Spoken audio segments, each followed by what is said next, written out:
There's a point in most building businesses where the person running the show starts to feel like they're holding the entire operation together. Well, they are.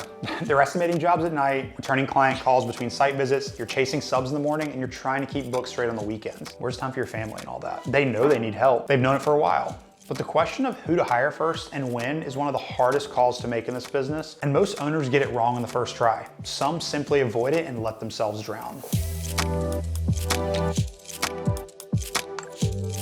So I want to talk through about how to think about this, because first hire isn't just an operational decision, it's the moment where your business stops being a job and starts being something that can actually grow and scale. By yourself, there's a limit to that. So here's what I want to talk through. First, I want to explain what's actually happening when a builder hits that ceiling and what they can do alone, because the symptoms are very easy to misread. Then I'll get into why the most common first hire is usually the wrong one and why people make this mistake. After that, I'll walk through what the right first hire usually is, how to know which version of it you need, and what to look for when you're trying to find that person. And toward the end, I want to talk about how to integrate someone into this business that up until this point has basically been just one person's brain. So let me start with the ceiling.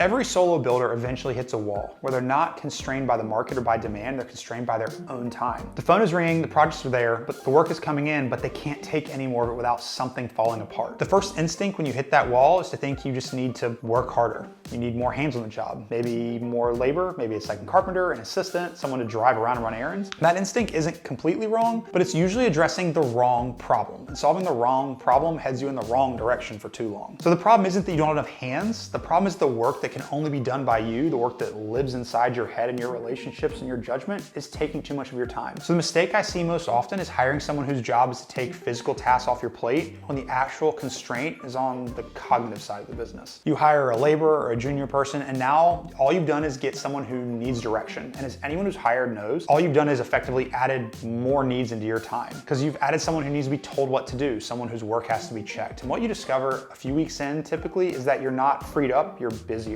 You've added another person to manage on top of everything else you were already doing. The relief you expected never comes, you get frustrated, and this is simply because you didn't hire leverage, you hired help. And those are two very different things. Help means another set of hands doing things you can do yourself. Leverage means someone who can take real responsibility for a function of the business and they can own it. That difference in practice is enormous. A laborer might save you 10 or 15 hours a week of physical work, but a real project manager can save you 20 or 30 hours a week of judgment heavy work and free you up to actually think about where the business is going and do the high leverage tasks. So the first hire question isn't really about the volume of work you have, it's about which kind of work is consuming you and what is the theory of constraint you are solving. So the answer to this really depends on what kind of builder you are and where the bottleneck actually is. So what is your main constraint? There are usually two versions of this first real hire.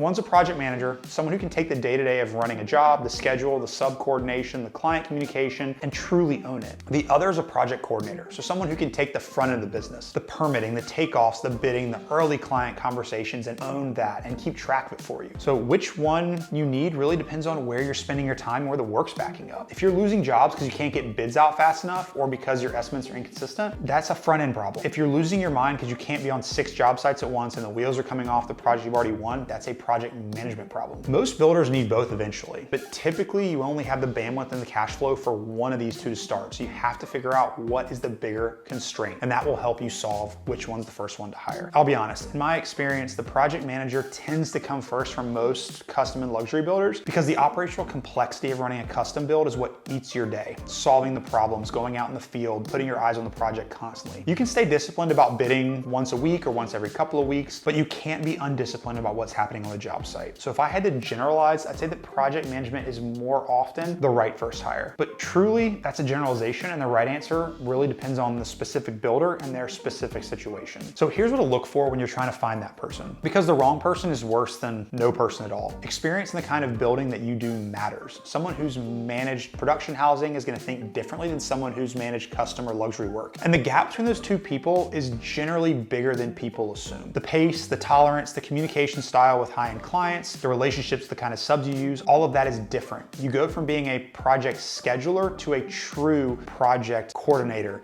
and running and owning and managing that site, and that's where the gap gets. So I'd rather hire someone with 5 years of solid customer luxury experience than someone with 15 years in production. Typically, there are exceptions of course. Because beyond experience, I want to see how someone handles ambiguity. Custom building is full of moments where there's no clear right answer. The plan says one thing, the field says another, the client wants a third thing. A good project manager can sit sit in that and work through it without panicking, without making a unilateral call that you wouldn't have made. So in the interview, I asked about specific situations, not hypotheticals, but real moments from their past where things went sideways and how they handled it. The way that someone tells you these stories can tell you a lot about how they think. You want someone who takes ownership without taking unnecessary risks, someone who escalates when they should escalate, but doesn't escalate every small detail, and someone who can communicate clearly with both clients and trades and has the references to back this up. You don't want employer references, you want client references as well, and vendor references, honestly. I also want to know how they think about communication, because most project management problems are actually a communication problem. A great project manager keeps everybody on the same page without anyone feeling overwhelmed by updates. They know what to share, when to share it, which is pretty frequent, and who needs to know what, especially in custom. High-end clients, they want to be informed. They want to know that you've got it under control, so you have to communicate early and often. You don't want them catching your mistakes. I promise, I've learned that hard lesson. And that's a skill, and it's harder to teach than it is to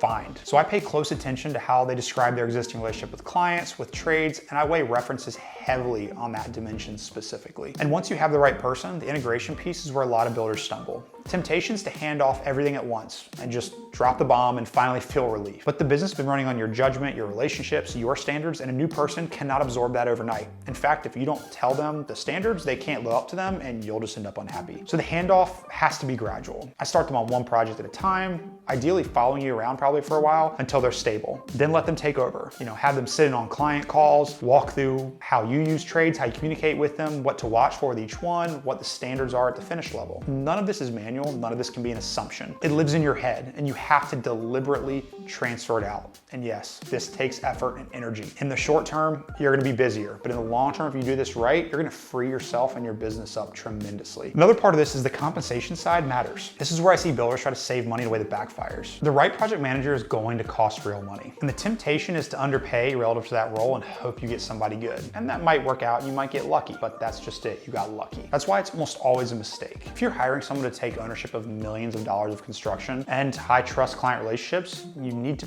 pay them like that's what they're doing. Otherwise, you're either not going to attract the right person or you'll attract them and then lose them in 18 months, usually sooner, when they figured out that they're underpaid and so they just leave. The cost of turnover of this position is enormous because they take all of that institutional knowledge and knowledge of your business if you did it right with them. So pay correctly the first time and don't waste your time. If you're sitting this decision right now, the practical question I'd ask is which of your tasks, if completely off your plate, would change the most about your week? Not the task that you don't like, the task where the constraint actually is. And be honest about that, because the honest answer points you in the direction of what you actually need to hire. The second question is whether your business is actually ready financially to support that hire for at least a year while they ramp up and start contributing real leverage. Because if you hire and panic about cash flow 3 months in, you're gonna make rush decisions that hurt both of you and they're gonna feel it. And again, they're probably gonna leave if they don't think you can make payroll. The fundamentals underneath all of this don't change. Your first hire isn't about getting help, it's about creating leverage for you and your business. You're not trying to add hands, you're trying to add judgment that can operate without you in the room. And that requires hiring up, not hiring down. It requires paying for someone who can actually